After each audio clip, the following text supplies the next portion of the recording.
করো। Problem 2 chapter 4 on June 1 2013 the United company took loan টাকা 1 lakh from Janata bank limited and signed a note for a period of 6 month with interest 10%। 10% সুদে 6 মাসের জন্য United company জনতা ব্যাংকের কাছ থেকে 1 লক্ষ টাকা ঋণ নিয়েছে।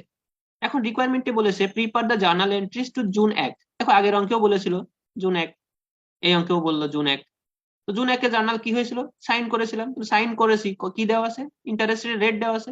ইন্টারেস্টের রেট দেওয়া থাকলে কোন method, interest bearing method. Interest bearing মেথডে যাবে কি, দেখো যাবে cash debit not payable credit. কত টাকা, 1 লক্ষ টাকা।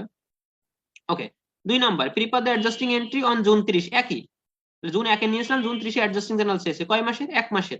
June 30 interest expense debit, interest payable credit. 1 লক্ষ টাকা গুণ 10% গুণ 1/12, তাহলে 1 মাসের ইন্টারেস্ট দিয়ে দিলাম।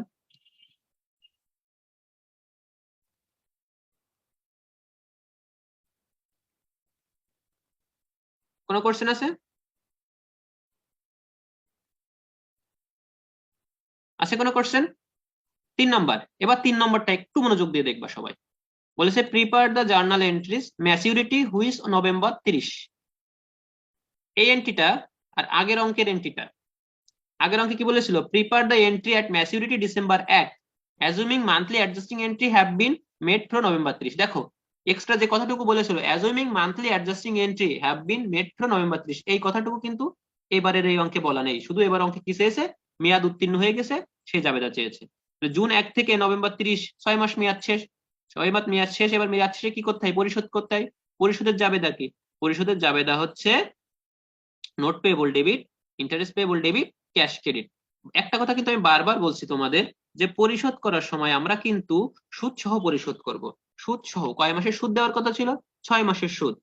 1 লাখ টাকা গুণ কত পার্সেন্ট, 10%। 10% দেওয়ার পর গুণ 6/12, 6 মাসের সুদ সহ পরিশোধ করে দিলাম। 6 মাসের সুদ কত, 5,000। 1 লাখ আর 5,000 যোগ করলে 1,05,000, ক্যাশে পরিশোধ করে দিলাম 1,05,000। এবার তোমরা নিজেরা বলো যে 1 দাগ এবং 2 দাগের ভিতরে যে পার্থক্যটুকু ছিল সেটা কি তোমরা বুঝতে পেরেছো? এবং এই 3টা এন্ট্রি 1 দাগ এবং 2 দাগ কোনো সমস্যা কি তোমাদের আছে?